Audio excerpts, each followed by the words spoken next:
بسم اللہ الرحمن الرحیم. مرداس الاسلمی رضی اللہ عنہ قال قال النبی صلی اللہ علیہ وسلم يذهب الصالحون الأول فالأول وتبقى حصالة كحصالة الشعير أو التمر لا يباليهم الله باله. رواه البخاري. عن رفاعة بن رافع الزرقي رضي الله عنه قال جاء جبريل إلى النبي صلى الله عليه وسلم قال ما تعدون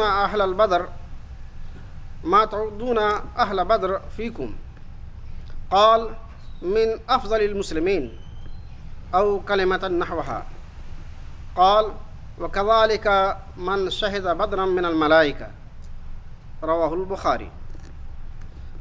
وعن ابن عمر رضي الله عنهما قال قال رسول الله صلى الله عليه وسلم إذا أنزل الله تعالى بقوم عذابا أصاب العذاب من كان فيهم ثم بعثوا على أعمالهم.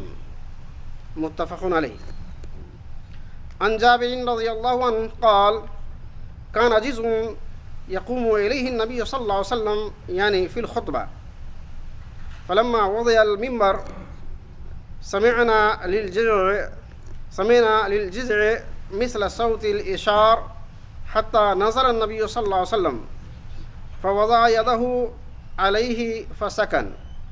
وفي رواية فلما كان يوم الجمعة قاد النبي صلى الله عليه وسلم على المنبر فصاحت النخلة التي كان يخطب عندها حتى كادت أن تنشق. وفي رواية فصاحت صياح الصبي فنزل النبي صلى الله عليه وسلم حتى أخذها فضمها إليه فجعلت طين أنين الصبي الذي يسكت حتى استقرت. قال بكت على ما كانت تسمع من الذكر. رواه البخاري. انتهى درس اليوم. ترجمة وتشريح.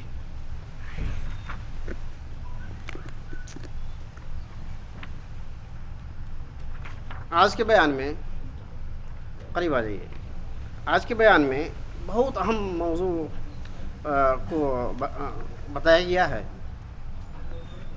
اس کی اہمیت انسان کے اپنے عقیدت نیت سے ہے.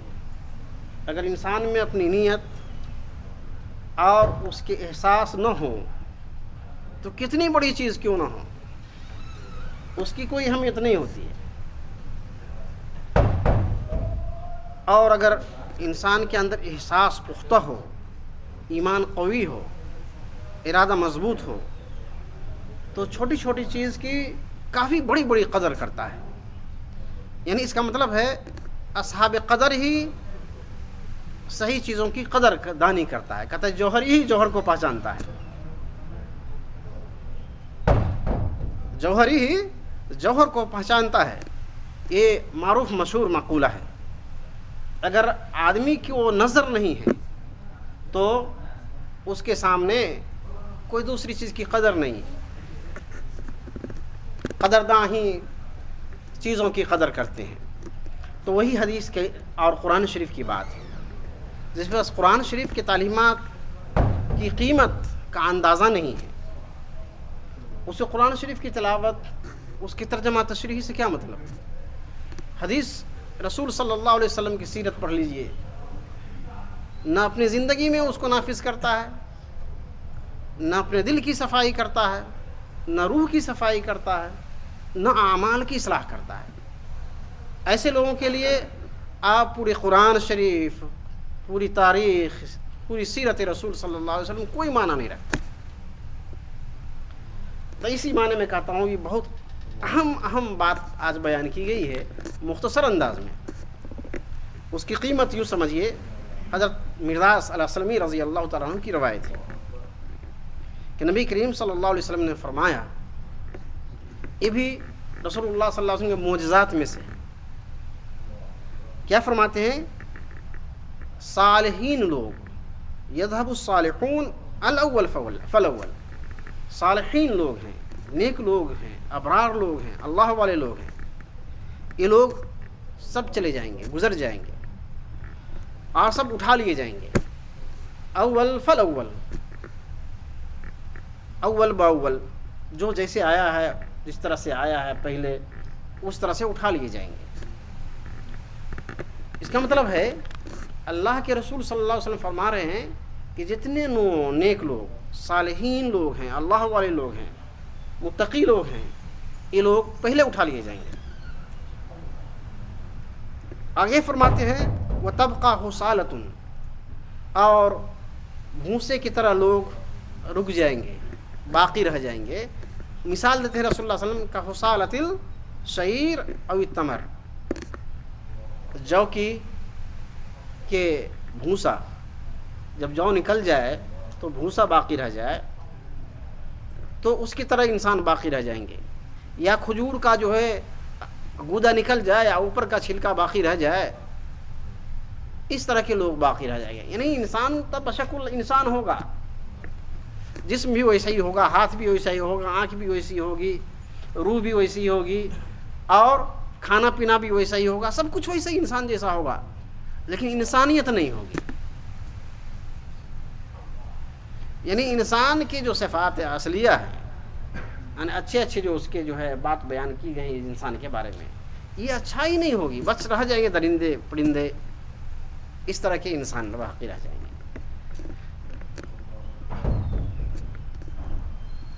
اور آگے کہتے ہیں یہ لوگ جو باقی رہ جائیں گے، اللہ تبارک تعالیٰ اس کی کوئی بھی قدر نہیں کرے گا.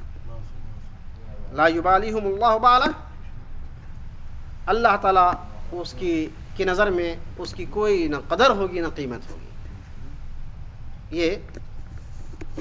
یہ ہے بخاری کی روایت میں. آپ اس حدیث پر غور کیجئے، صرف ایک حدیث یاد کر لیجئے. میں نے 4 حدیث پڑھی ہے، ایک حدیث یاد کر لیجئے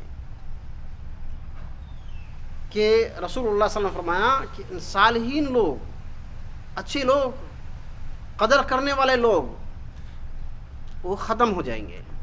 اللہ اول باول سب کو اٹھا لیں گے، باقی رہ جائیں گے جس طرح کے جو کے جو ہے بھوسا اور کھجور کے خوشے، دانا کچھ نہ ہوگا، اوپر سے ہوگا وہ.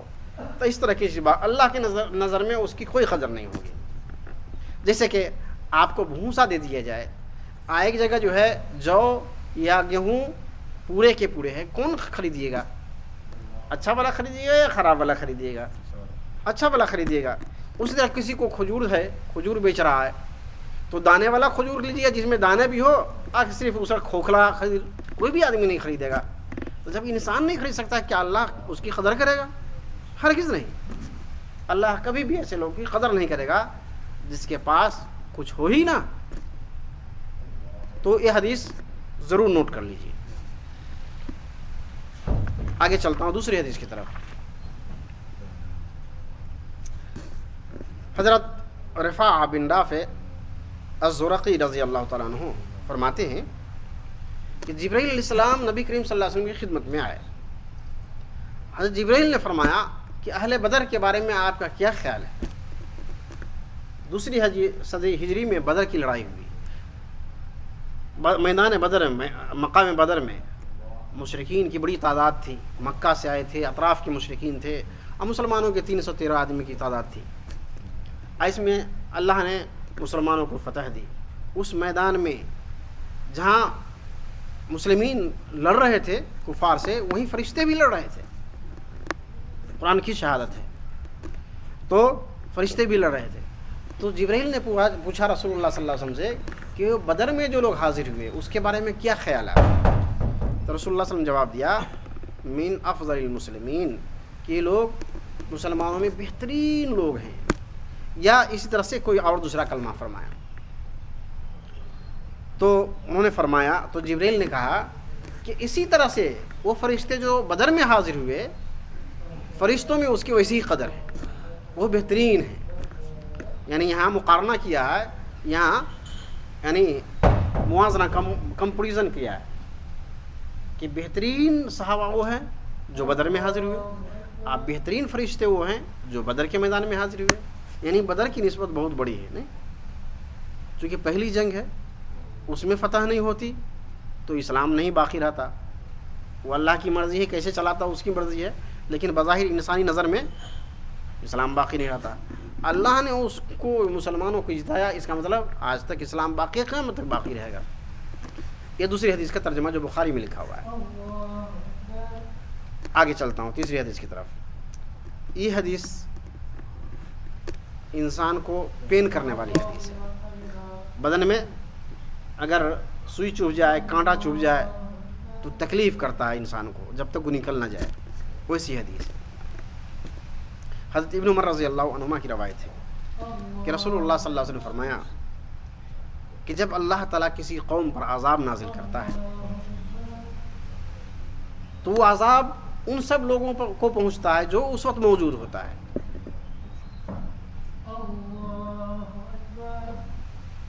اس کا مطلب یہ ہے کہ کسی معاشرے میں عذاب آ گیا. عذاب اسی وقت آتا ہے جب معاشرے کی بڑی تعداد گمراہی پر اتر جاتی ہے اور اچھے لوگ کم ہو جاتے ہیں. جب اچھے لوگ کم ہو جاتے ہیں اور برے لوگ زیادہ ہو جاتے ہیں تو اللہ کا عذاب آتا ہے. عذاب کی کئی شکل ہے. عذاب کی کئی شکل ہے. ایک اللہ تعالیٰ اوپر سے جو ہے آگ برسا دے، پتھر گرا دے، سارے لوگ ہلاک ہو جائے، طوفان آ جائے، سارے گھر باہر اڑ جائے. ایک شکل یہ بھی ہے. ایک شکل ہے مسلمان کو آپس میں لڑا دے، آپس میں کٹ مٹ جائے، مسلمانوں کا آپس میں نا اتفاقی ہو، یہ بھی ایک عذاب ہے. آپ کافر سب متحد ہے، صرف متحد نہیں ہے تو صرف مسلم لوگ یا تو فرقوں میں بٹا ہوا ہے، یا مسلکوں میں بٹا ہوا ہے، یا ہم ایسے پڑھیں یا ویسے پڑھیں اس میں بٹا ہوا ہے، یا سیاسی طور پر بٹا ہوا ہے، کہیں نہ کہیں بٹا ہوا ہے یا بکا ہوا ہے. تو اس طرح سے یہ بھی اللہ کے عذابوں میں سے ایک عذاب ہے کہ مسلمانوں میں اتحاد نہیں. مسلمانوں میں ملک کا کوئی تصور نہیں. مسلمان ہوگا تو ایک ہی ملک ہوگا اس کا، چاہے اس کی باؤنڈری مراکش سے لے کر کے انڈونیشیا کیوں نہ ہو، لیکن الگ الگ نام سے نہیں ہوتا ہے. یہ 200 برس بھی نہیں ہے. خلافت عثمانیہ کب ختم ہوگی؟ 1924 میں ایک روایت کے مطابق، ایک روایت کے مطابق 1928 میں. بہرحال جیسی بھی ہو تو ابھی ریسنٹلی 100 برس کی بات ہے تب ختم ہوئی. تب تک جو ہے خلافت عثمانیہ کا ایک ہی باؤنڈری ہوتا تھا، مسلمان میں کوئی دوسری باؤنڈری نہیں تھی. لیکن اب جو ہے بہت سے لوگ ہو گئے، اتفاق اب ہو ہی نہیں سکتا ہے الا کہ یہ باؤنڈری ٹوٹ جائے. جو ملکوں کی باؤنڈری ہے جب نہیں ٹوٹے گا تب تک مسلمانوں میں اتحاد پیدا نہیں ہوگا. تو کہتے ہیں اس حدیث میں ابھی جو پڑھا کہ عذاب جب کسی قوم پر آتی ہے تو اس میں اچھے لوگ بھی ہوتے ہیں، وہ سارے لوگ کو لپیٹ میں لے لیتا ہے اللہ تعالیٰ. نیک لوگ کو بھی کہتے ہیں جب گھن پیستا ہے تو اس میں جب گیہوں پیستا ہے تو گھن بھی پیس جاتا ہے. آگے فرماتے ہیں رسول اللہ صلی اللہ علیہ وسلم ثم بعثوا علی اعمالہم. ایک بات غور کرنے کی ہے، نیک لوگ جو مارے جائیں گے، ہلاک ہوں گے، اس کی نیکی برباد نہیں ہوگی. یاد رکھیے اللہ تعالیٰ ان کو، ہر آدمی کو اپنے اپنے اعمال کے مطابق زندہ اٹھائے گا قیامت میں. یعنی برے لوگوں کو برائی کے حالت میں اٹھائے گا اور نیک لوگوں کو نیکی کے لیے کے حالت میں اٹھائے گا. تو فرق ہو گیا نا. مریں گے تو سب. ابھی بھی کہیں کچھ ہوتا ہے، زلزلہ آ گیا جس میں سب لوگوں کا گھر تباہ ہو گیا، کفار کا بھی، مومن میں برے لوگ ہیں ان کا بھی، جو نیک لوگ ہیں ان کا بھی. لیکن کیا سب کا ایک ہی اللہ تعالیٰ کے یہاں حشر ہوگا؟ نہیں. نیک لوگوں کو نیکیوں پر اٹھائے گا اور بروں کو برائی پر اٹھائے گا. یہی اللہ کے رسول صلی اللہ علیہ وسلم فرمانا چاہتا ہے ثم بعثوا علی اعمالہم. سب کو اپنے اعمال جو دنیا میں کرتے تھے اس کے مطابق ان کو اٹھائیں گے اور اس کا حساب لیں گے. تو یہ حدیث اس معنی میں آپ کو بتا رہا ہوں کہ اپنے آپ کی اصلاح کر لیجیے. کبھی ہمارے جیسے گنہگار لوگ بھی نہیں سوچ پاتے ہیں کیا کہ ارے وہ ملک تو وہ ایریا جو ہے بہت اللہ والے کا ایریا ہے بھائی، بہت اچھا ہے، لیکن وہاں پر جو عذاب آیا، وہاں پر ایسا طوفان آیا، وہاں پر سارے لوگ ہلاک ہو گئے. بہت بڑا بات ہوتا ہے.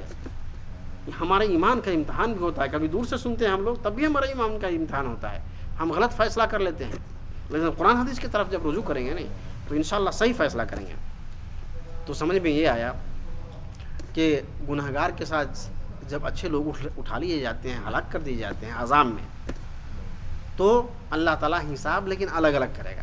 نیکوں کو نیکوں کے صف میں، بروں کو برے لوگوں کے صف میں اٹھائے گا. یہ حدیث. آخری حدیث کی طرف چلتا ہوں.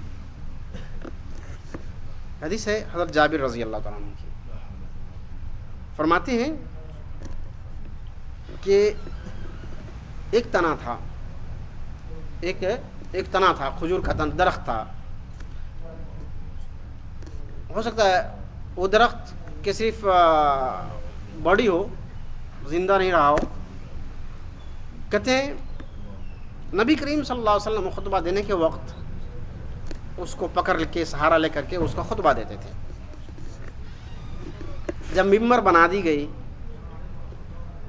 تو جس طرح سے گابھن اونٹنی، حاملہ اونٹنی کی جیسی آواز آتی ہے، ویسی آواز اس درخت سے، اس پیڑ سے آنی شروع ہوئی. تو رسول اللہ صلی اللہ علیہ وسلم اس پر اپنا ہاتھ رکھے یہاں تک کہ وہ خاموش ہو گیا، چپ ہو گیا. اس طرح سے اس میں دیکھیے ایک درخت کو بولنے سیکھنے کی آواز آئی، رائٹ. اس سے پہلے آپ نے پتھروں کو بھی بولتے سنا اور حجر کو بھی بولتے سنا، درخت کو بھی بولتے سنا. یہاں یہ بے جان درخت کی ایک جو ہے ساخ ہے، اس کی بات ہے جو رسول اللہ صلی اللہ علیہ وسلم خطبہ دینے کے وقت اس کو پکڑ کے، اس کو سنبھال کر کے تب خطبہ دیتے تھے. یہ بخاری شریف کی ایک روایت میں ہے. بخاری شریف کی دوسری روایت میں پڑھ رہا ہوں. دوسری روایت میں ہے کہ جب رسول اللہ صلی اللہ علیہ وسلم جمعہ کا دن ہوتا تو اس پر بیٹھتے تھے. اور کہتے ہیں جب جمعہ کا دن ہوا اور نبی کریم صلی اللہ علیہ وسلم ممبر پر تشریف لائے، جب نئے میں جو ہے ممبر بنا تو تشریف لائے، تو یہ درخت جو کیا کہتے ہیں کھجور کا درخت، جب رسول اللہ صلی اللہ علیہ وسلم خطبہ دینے لگے تو چیخنا شروع کر دیا، چلانا شروع کر دیا.